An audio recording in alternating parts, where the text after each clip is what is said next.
Something I've observed about people who never quite reach their potential. They spend their entire lives pouring from an empty cup. They're running on fumes, spiritually bankrupt, emotionally depleted, yet somehow convinced that if they just give a little more, sacrifice a little more, deplete themselves a little more, then somehow life will reward them. But that's not how it works. That's never been how it works.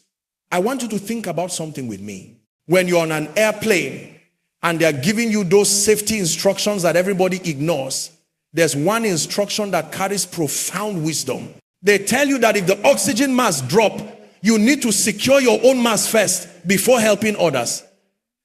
Now, why would they say that? It seems selfish, doesn't it? Shouldn't you help the child next to you first? Shouldn't you think about others before yourself? But here's the truth they understand. A person who has passed out from lack of oxygen cannot help anyone. A depleted person is a useless person. You cannot give what you do not have.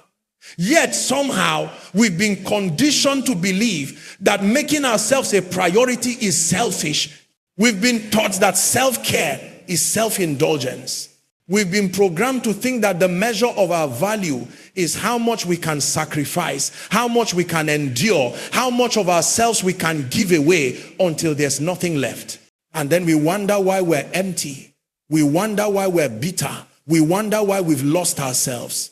There was a man I once knew, brilliant mind, generous heart, the kind of person everyone loved to be around.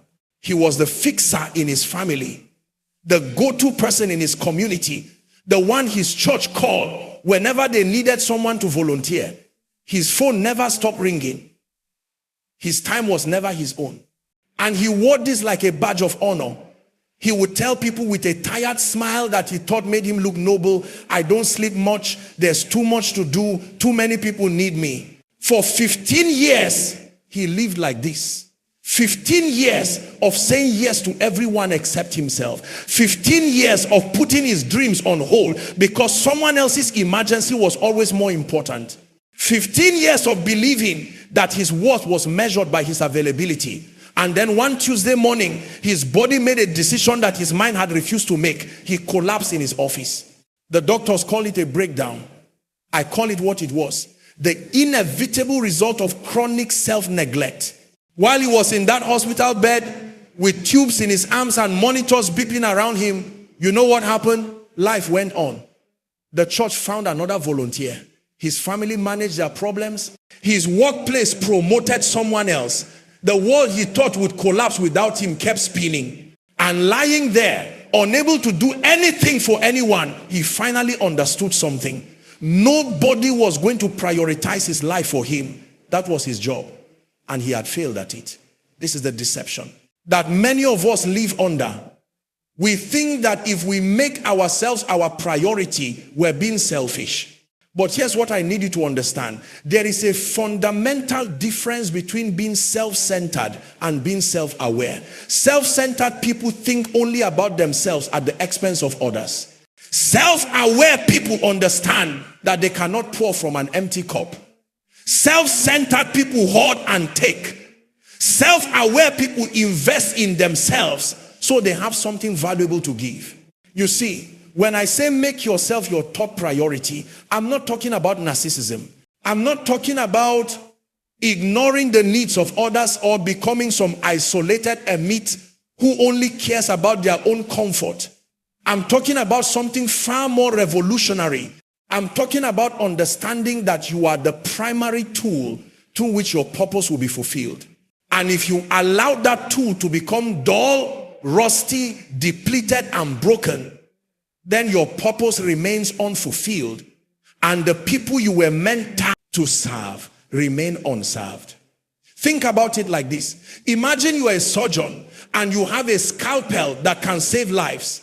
But instead of maintaining that scalpel, keeping it sharp, keeping it sterile, keeping it in proper condition, you neglect it. You let it rust. You let it dull. You use it for everything except what it was designed for. And then when you are called into surgery, when someone's life is on the line, your tool fails you. Whose fault is that? Is it selfish for a surgeon to maintain their instruments? Is it self-indulgent for them to ensure their tools are in optimal condition? You are that instrument. Your mind, your body, your spirit, your emotional health, your mental capacity, these are the tools through which you will fulfill your assignment on this earth. And if you neglect them, if you deplete them, if you run them into the ground, then you're not being noble, you're being irresponsible.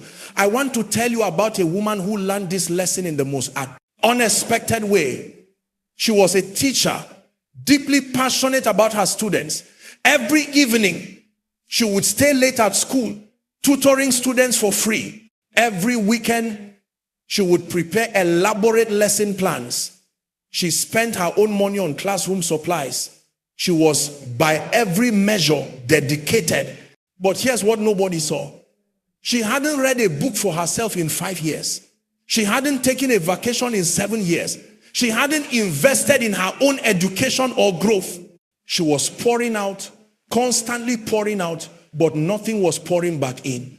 One day, a new teacher joined the school, fresh out of university, full of energy and new ideas. This young teacher would share insights from recent research, implement innovative teaching methods, discuss new educational philosophies. And my friend, the dedicated teacher who had sacrificed everything for her students, realized something painful. She had become stagnant. While she was so busy giving, she had stopped growing. She was teaching the same lessons the same way she had learned 10 years ago.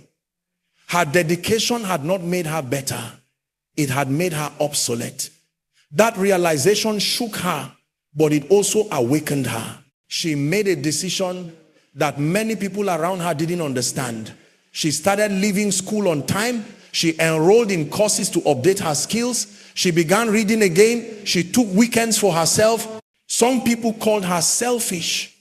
Some said she had changed. But here's what happened. Within 2 years, she had become twice the teacher she had been before. Her lessons were more engaging, her methods more effective, her impact more profound. By prioritizing her own growth, she became better equipped to serve others. This is what people don't understand about making yourself a priority. It's not about becoming less available to others. It's about becoming more capable when you are available. It's not about doing less. It's about doing better. It's not about caring less about others. It's about caring enough about your purpose to ensure you can fulfill it. Now, let me address something that stops many people from making this shift, is guilt. The moment you start prioritizing yourself, guilt shows up like an uninvited guest. You start saying no to requests, and guilt whispers, who do you think you are? You start taking time for yourself, and guilt says, people need you. And here you are, being selfish. You start investing in your growth, and guilt reminds you of all the people you could be helping instead. But I want you to understand something about guilt. Not all guilt is valid. Sometimes guilt is simply the discomfort of breaking patterns that were never meant to serve you. Sometimes guilt is the resistance you feel when you start living according to your purpose instead of other people's expectations. Sometimes guilt is just the voice of a system that benefited from your depletion. Now upset that you're no longer available to be drained. You have to discern between guilt that comes from genuine wrongdoing and guilt that comes from breaking free from unhealthy patterns. If you've genuinely harmed someone, yes, feel guilty and make it right. But if your guilt comes from finally putting on your own oxygen mask, from finally maintaining your own instrument, from finally investing in your own growth, then that's not real guilt. That's just discomfort. And discomfort is often the price of transformation. Here's another truth that people struggle with. Prioritizing yourself requires boundaries. And boundaries make people uncomfortable. We live in a world that celebrates accessibility. I'm always here for you, we say. Call me anytime, we offer. My door is always open, we promise.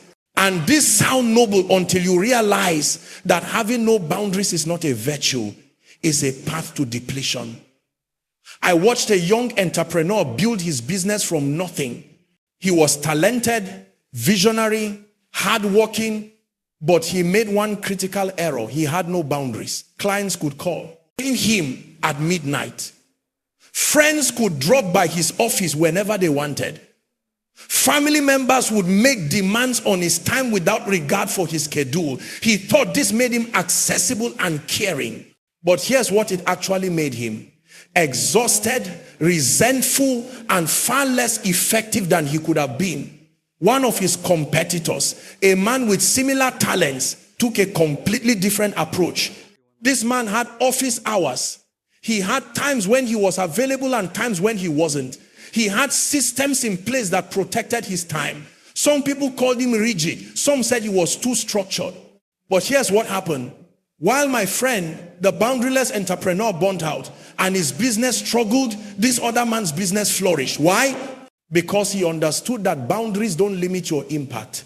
They concentrate it. They ensure that when you show up fully. They guarantee that when you give, you're giving from fullness, not from fumes. Boundaries are not walls that keep people out. Boundaries are the framework that allows you to be your best self. Think about it. A river without boundaries is a flood, destroying everything in its path. But a river with boundaries, with banks that guide it, becomes a source of life, powering cities, nourishing crops, sustaining ecosystems. Your boundaries don't diminish your impact. They direct it. They make it sustainable. But here's where many people get stuck. They understand this intellectually, but they struggle to implement it practically. They know they should prioritize themselves, but they don't know what that actually looks like. So let me be specific. Making yourself your top priority means protecting three things: your time, your energy, and your peace. Your time is the currency of your life. Is the one resource you can never get back. Yet most people spend it like it's infinite. They say yes to every request, attend every meeting, accept every invitation, and then wonder why they have no time for what actually matters. But here's the truth. You will never find time for yourself. You have to make it. You have to protect it. You have to treat your time with the same respect you treat other people's time. Think about how you respond when someone else's time is disrespected. If someone is late to a meeting, you are annoyed. If someone wastes your colleague's time, you think it's unprofessional. But somehow you allow your own time to be disrespected constantly and you call it being flexible. That's not flexibility. That's self-betrayal. Your energy is just as valuable as your time. You can be present physically but absent energetically. You can be in a room but completely depleted. And energy, unlike time, is not just spent. It's invested or drained. Some activities replenish your energy. Some people restore your energy. Some environments multiply your energy. But other activities drain it. Other people deplete it. Other environments poison it. Making yourself a priority means being ruthlessly honest about what gives you energy and what takes it, and then structuring your life accordingly. I knew a man who discovered something revolutionary about himself. He realized that after spending time with certain people, he felt energized and inspired. But after spending time with other people, even though they were good people, even though nothing bad happened, he felt exhausted and depleted. He started tracking this, paying attention to it, and then he made a decision that some people criticize. He started limiting his time with the energy-draining people and increasing his time with the energy-giving ones. People said he was being selective. They said he was abandoning his friends. But here's what actually happened. He became more effective in every area of his life. His work improved. His creativity increased. His impact expanded. Why?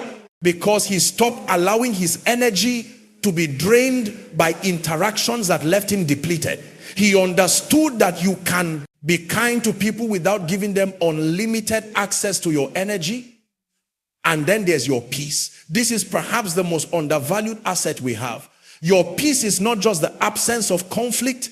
is the presence of internal alignment, of mental clarity, of emotional stability. Is that state where your soul is calm, your mind is clear, and your spirit is settled, and your peace is under constant attack. Drama attacks it, dysfunction attacks it, comparison attacks it, worry attacks it, other people's problems attack it. There was a woman who was known for her calm demeanor, her peaceful presence. People would often comment on it. How are you always so peaceful? They would ask, and she would smile and say something generic about prayer or meditation. But one day, someone asked her more directly, more persistently, and she finally shared her secret. I guard my peace like a treasure, because that's what it is. I don't engage with every drama. I don't absorb every crisis. I don't take on every burden. I've learned that I can care about people's problems without making them my problems. I can support people in their chaos without bringing their chaos into my space. This is wisdom that many of us need. We think that caring means carrying. We think that loving means absorbing. We think that supporting means sacrificing our peace. But that's not care. That's codependency. Real care sometimes means maintaining your peace so you can be a source of peace for others. Real love sometimes means protecting your space so you can create space for others. Real support sometimes means staying grounded so you can help others find their ground. Making yourself your top priority means understanding that you are not a dumping ground for everyone's problems, a storage facility for everyone's drama, or a rehabilitation center for everyone's dysfunction. You can be compassionate without being consumed. You can be available without being depleted. You can be helpful without being destroyed. Here's something else I need you to understand. When you make yourself your priority, you're not just helping yourself, you're helping everyone who will encounter you. Every person you meet, every life you touch, every assignment you fulfill, all of it benefits when you show up whole, healthy, strong, and clear. But when you show up depleted, bitter, exhausted, and empty, you contaminate everything you touch, no matter how good your intentions are. Think about this. Would you rather receive help from someone who is joyful and energized, or from someone who is resentful and exhausted? Would you rather learn from someone who is growing and thriving, or from someone who is stagnant and bitter? Would you rather be led by someone who is clear and focused, or by someone who is confused and depleted? The answer is obvious. Which means that your choice to prioritize yourself is not just about you, it's about everyone your life will touch. There's a principle that governs the universe, and most people violate it daily without even realizing the cost. It's the principle of stewardship. You cannot be a good steward of anything else if you're a poor steward of yourself. You cannot manage a business well if you can't manage your own health. You cannot lead a family effectively if you can't lead your own emotions. You cannot build anything lasting in the world if you're constantly falling apart internally. I remember hearing about a financial advisor, a man who helped wealthy people manage millions of dollars. He was brilliant at his job, gave excellent counsel, helped people multiply their wealth exponentially. But his own personal finances were in shambles. He was in debt. His credit cards were maxed out. He hadn't saved for his own future. And one day, one of his clients discovered this. The client asked him a simple question. How can I trust you to manage my millions when you can't manage your own thousands? The advisor had no answer, because the truth was undeniable. The principle is this. The way you treat yourself is a preview of how you treat everything else in your life. If you neglect yourself, you will eventually neglect your responsibilities. If you deplete yourself, you will eventually deplete your relationships.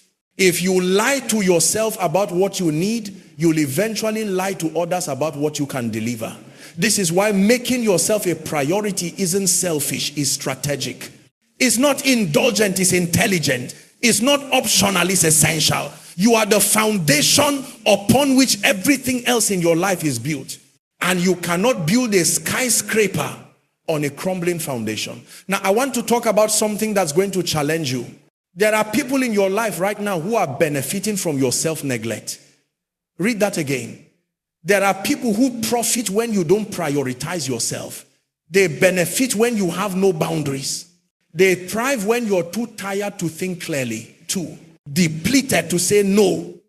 Too guilty to stand up for yourself. And the moment you start prioritizing yourself, these people will be the first ones to call you selfish. Think about a company that's been underpaying an employee for years.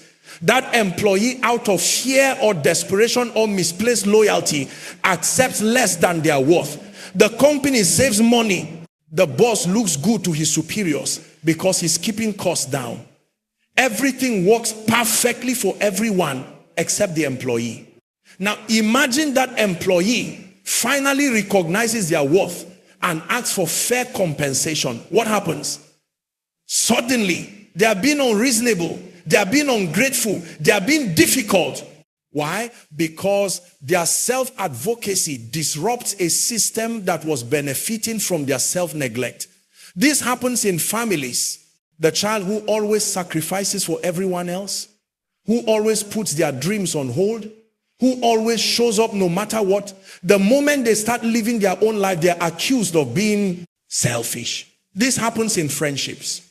The friend who's always available, always helping, always giving, the moment they set boundaries, they're told they've changed. They're not the same person anymore. And you know what? They are right. You're not the same person anymore. You're better. You're healthier. You're wiser. But here's what you need to understand. The people who truly love you will celebrate your growth even when it makes them uncomfortable. The people who genuinely care about you will respect your boundaries even when those boundaries inconvenience them. The people who want what's best for you will support your self-care even when it means they have less access to you. And the people who don't, they were never for you. They were for what they could get from you. There was a young man, gifted musician, incredible talent. His family saw his gift and decided he should be the family's ticket out of poverty. From childhood, every penny went into his music. Every decision was penny was put in down. About his career, he couldn't just play music for joy. It had to generate income. He couldn't experiment or explore. He had to perfect what was marketable. He couldn't have a normal childhood. He had to practice, perform, produce. His family wasn't investing in him. They were investing in what he could do for them. By the time he was 25, he was successful by external measures. He had money, recognition, opportunities, but internally he was shattered. He had never developed a sense of self separate from his utility. He didn't know who he was beyond what he could produce. He had spent his entire life being everyone's asset and had never become his own person. One day, he made a decision that shocked everyone. He took a year off, just stopped. Didn't perform, didn't record, didn't pursue any opportunities. He went somewhere quiet and asked himself a question he had never asked before. What do I want? Not what does my family want, not what does the industry want, not what would be most profitable. What do I want? That year changed everything. He discovered parts of himself that had been buried under expectation. He found interests he never knew he had. He developed relationships that went transactional. And when he came back to music, he came back different. He came back whole. His music became deeper, more authentic, more powerful. Because now he wasn't performing from obligation or fear. He was creating from a place of genuine self-expression. His family didn't understand at first. They saw it as a wasted year, a selfish detour, but eventually, even they had to admit the person who came back was more sustainable, more creative, more genuinely successful than the depleted machine they had been running into the ground. This is what happens when you finally prioritize yourself. You discover that you're more than your function. You're more than what you produce. You're more than what you can do for others. You're a complete human being with your own needs, your own desires, your own purpose, And that purpose is not to be used up and discarded, is to be developed and deployed. Let me tell you something about investment. People understand investment when it comes to money. You put money into something today so it grows and produces returns tomorrow. Nobody calls that selfish.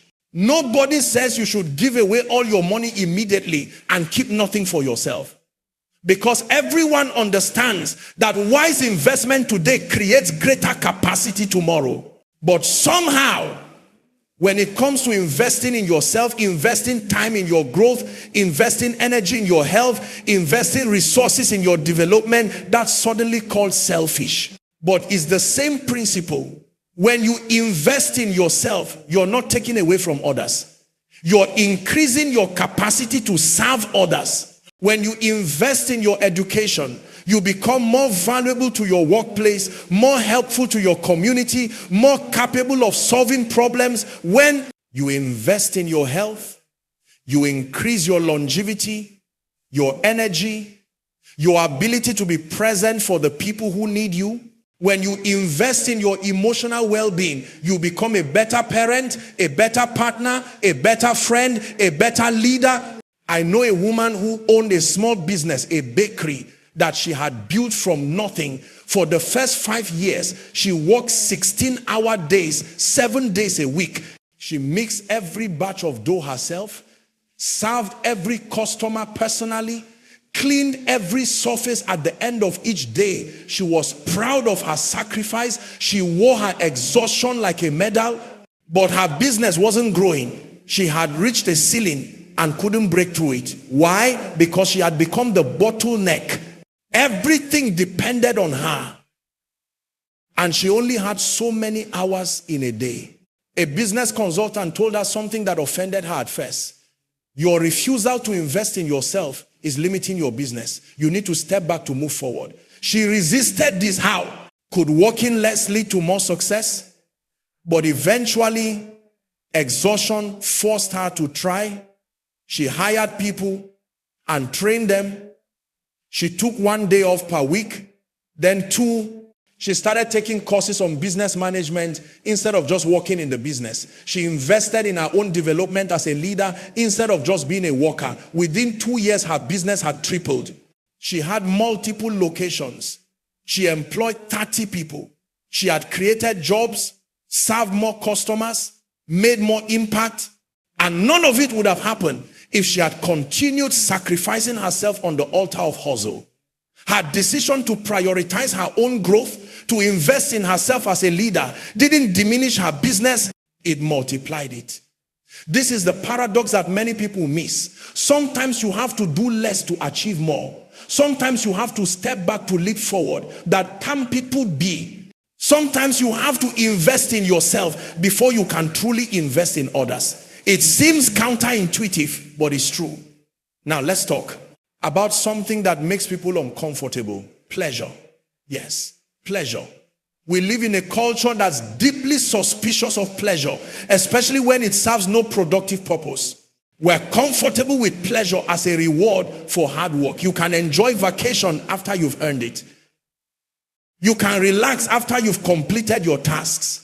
But the idea of pursuing pleasure for its own sake, of doing something simply because it brings you joy, that makes people nervous. But here's what I want you to understand. Joy is not a luxury, it's a necessity. Happiness is not frivolous, it's fundamental. The capacity to experience pleasure, to enjoy life, to find delight in simple things, this is not something to feel guilty about. It's something to cultivate intentionally. Because a joyless life is not a noble life, it's a diminished life. There was a doctor, highly respected in his field, saved countless lives, worked at a prestigious hospital, but if you looked at his life outside of work, it was completely empty. He had no hobbies, he had no interest beyond medicine. He didn't travel, didn't enjoy art, didn't pursue any form of recreation. When people ask him about this, he would say with a mixture of pride and martyrdom, people are dying. How can I think about my own pleasure when there's so much suffering in the world? It sounded noble. It sounded selfless. But here's what nobody saw. He was becoming hard, not just tired, hard, cynical, bitter. The compassion that had drawn him to medicine in the first place was eroding. Patients were becoming cases. Colleagues were becoming obstacles. Life was becoming a burden. He was so busy saving lives that he had forgotten how to live one. One of his patients, an elderly woman dying of cancer, said something to him that cracked his hardened shell. She was reviewing her life, talking about her regrets. And she looked at him and said, "Doctor, you've added years to my life and I'm grateful. But I'm wondering who's adding. Add life to your years. You look at me with pity because I'm dying. But at least I've lived, I've loved, I've laughed, I've danced, I've tasted life. Have you?" That question haunted him because the answer was no. He had been so committed to being useful that he had forgotten to be human. He had been so focused on his purpose that he had neglected his personhood. And he realized that this wasn't sustainable. More than that, it wasn't right. Because the goal of life is not just to survive it, it's to experience it. He made changes. Started small. Took one evening a week to do something he enjoyed. Learned to cook. Not because it was efficient, but because it brought him pleasure. Started hiking, not for exercise, but for beauty. Started reading fiction, not to learn, but to escape. And a remarkable thing happened. He became a better doctor. Not despite these unproductive pleasures, but because of them. His compassion returned. His creativity increased. His presence with patients deepened. By giving himself permission to enjoy life, he became better equipped to serve life. This is a truth we need to embrace. You don't have to earn the right to enjoy your existence. You don't need permission to pursue joy. You don't have to justify pleasure with productivity. You are a human being, not a machine. And human beings need more than just purpose. They need pleasure. They need rest. They need play. They need beauty. They need joy. It means understanding that your value is not contingent on your productivity. It means recognizing that you are worthy of care, attention, investment, and yes, pleasure, not because of what you accomplish, but because of who you are. Here's something else. When you don't prioritize yourself, you become resentful. Maybe not immediately, maybe not obviously, but eventually. You can mask it with noble language about sacrifice and service, but underneath, resentment grows. You start keeping score. You start noticing everything you've given and everything you haven't received. You start feeling bitter toward the very people you claim to love. Why? Because giving without replenishing is not sustainable. Pouring out without being filled is not virtuous. It's a recipe for toxicity.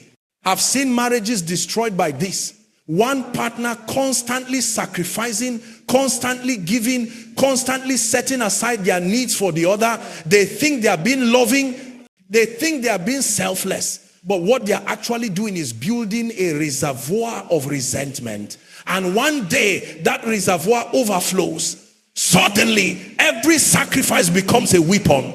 Every act of service becomes evidence of the other person's selfishness. The relationship becomes toxic, not because anyone was evil, but because one person never learned that you cannot love others well if you don't love yourself well. The same thing happens in every relationship, friendships, work relationships, family bonds. When you chronically neglect yourself in the name of serving others, you don't become more loving, you become more bitter.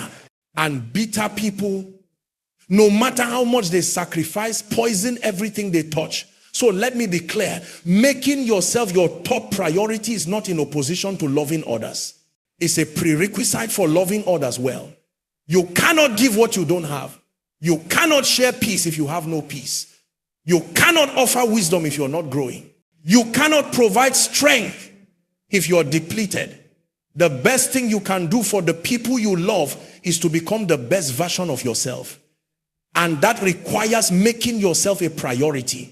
As we close, I want to leave you with this. You have one life. This is not a dress rehearsal. This is not practice. This is it.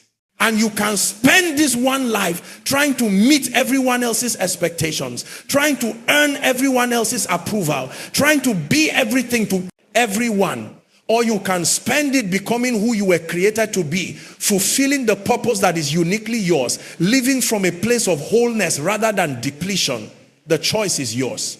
But understand this, choosing yourself is not selfish, is sacred, is honoring the life you've been given, is respecting the purpose you carry, is stewarding the gift you are. And when you finally make that choice, when you finally decide that your life, your peace, your growth, your joy matters, everything changes. Not just for you, but for everyone your life will touch. Because a whole person brings wholeness. A healthy person brings health. A prioritized person brings priority to everything they do. So start today, not tomorrow, not when things calm down, not when you have permission. Today, make yourself your top priority. Your future self will thank you. The people you're meant to serve will thank you. And the purpose you carry will finally have the vessel it needs to be fulfilled. This is not selfishness. This is wisdom. This is not indulgence. This is intelligence. This is not optional. This is essential. Make yourself your top priority. Everything else flows from that decision.